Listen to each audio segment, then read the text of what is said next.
Et moi, j'en avais parlé comme ça, parce que je l'avais vu. Et c'est quand les femmes, après ça, Vincent vient me dire ça. Hey! Moi, tu sais, c'était bien vrai, hein? Alors, tout ce qui s'en vient, c'est pour ça que j'ai tout vu ça. Mais il y a des choses que je ne peux pas dire, c'est sûr, hein? Mais il s'agit, grand-maman me dit tout le temps, demeurer, dis à mes petits-enfants, de demeurer en état de grâce. Vous ne savez pas l'heure ou le jour que Dieu va nous rappeler.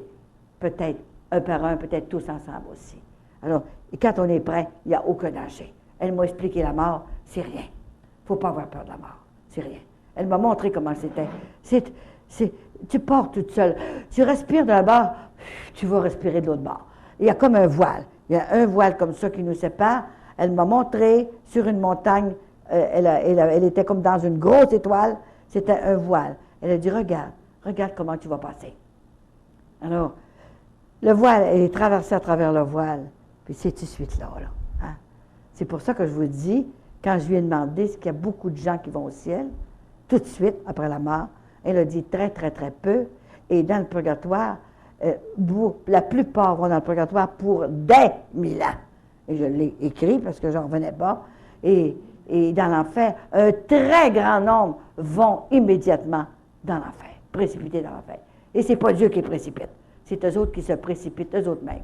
Parce qu'ils n'ont pas voulu faire ce que Jésus est venu nous dire de faire sur la terre, et ils n'ont pas eu le temps de demander pardon, d'aller à la miséricorde. C'est tout un cadeau, la miséricorde, vous savez. C'est extraordinaire. Dieu nous pardonne tout, même si tu as tué, il va te pardonner. Il n'y a seulement qu'un péché qui ne pardonne pas. Seulement qu'un péché. Le péché de la foi. Si on n'a pas la foi, on ne peut pas rentrer au ciel. C'est impossible. Vous avez aussi l'évangile des vierges folles, hein, qui ont essayé de se convertir 1 heure avant de mourir, là, et puis, mais c'était du bout des lèvres. C'était pour ne pas aller dans l'enfer. Il ne faut pas se convertir pour ne pas aller dans l'enfer. Il faut se convertir par amour. Par amour de Jésus. L'aimer assez fort qu'on suit la ligne droite. Et si on crochit pendant notre pèlerinage, on se remet sur la ligne tout de suite. C'est ça. Et le bon Dieu pardonne 70 fois sa foi. Et tout le temps. Il s'agit de prendre des résolutions. Essayer de se convertir.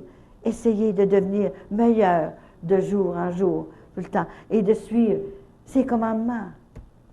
Je suis allée un jour voir un prêtre. C'était de l'oratoire, je ne me souviens pas son nom. Mais je n'étais pas tout seul, j'étais avec un couple qui voulait me faire rentrer là. Alors, on a parlé au prêtre, là. J'ai parlé pendant 1 heure. Il n'a pas voulu me faire rentrer, parce qu'il dit, vous parlez des commandements de Dieu, puis il n'y en a plus, madame. Il n'y en a plus? Mais quand est-ce qu'ils ont enlevé? Pas eu connaissance de ça, moi, là. Il n'y a plus de commandements, madame. Maintenant, c'est les béatitudes qui remplacent les commandements. Il n'y a plus de commandements, il n'y a plus de péché. Pourquoi Jésus est venu sur la terre? Mais pourquoi est-ce qu'il est venu? S'il n'y avait pas, il n'aurait pas eu besoin de venir. Il est venu, c'est pas pour rien. Alors, je n'ai pas rentré, hein. Mais j'ai su par la suite qu'il l'avait bien regretté de m'avoir refusé. Hein. Et je lui ai donné des commandements. Ils les ont mis, ils en ont placé en papier, là. Ils en ont placé dans par tout ce qu'ils pouvaient en placer, là. Et puis, ils ont été déchirés. Ouais. Il y a une femme, une fois, qui vient me voir, elle a dit, écoutez, moi, je veux placer les commandements de Dieu au mur, comme Saint Anne a dit. Alors, elle a placé ça dans un beau petit cadre, là, au mur. Et les enfants sont venus. Maman, pourquoi tu mets cette affaire-là? Voyons, il n'y a plus de ça. On fait ce qu'on veut maintenant. Enlève-moi ça, parce qu'on vient plus ici. C'est terrible, les parents sont souffrants. Ils sont souffrants à cause des enfants, qui ne veulent pas écouter. Mais ils vont payer. C'est ce que vous voulez qu'on fasse, ils vont payer. C'est pas de notre faute. Et là, à un moment donné, ils ont ôté le cadre. Ils ont ôté le cadre. Ils ont tiré le cadre dans la poubelle. Alors, elle pleurait, la madame. Hein? Elle pleurait. Pourquoi tu n'as pas le droit de faire ça chez moi?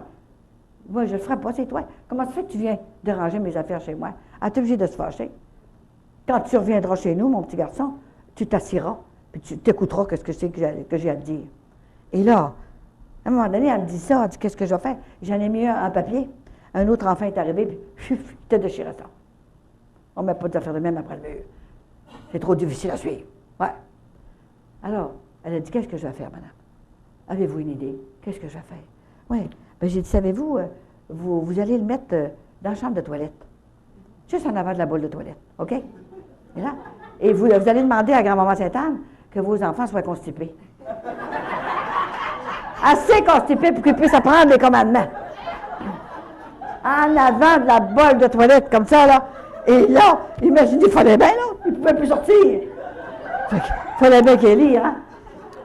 Ben, elle m'a retéléphoné après ça, puis elle a dit, mais c'est extraordinaire, c'est une affaire simple, mais savez-vous qu'ils n'ont pas été encore déchirés, puis les enfants étaient longtemps dans la chambre de toilette. Je dis, pas bien, ils étaient constipés. Une autre femme qui arrive un jour.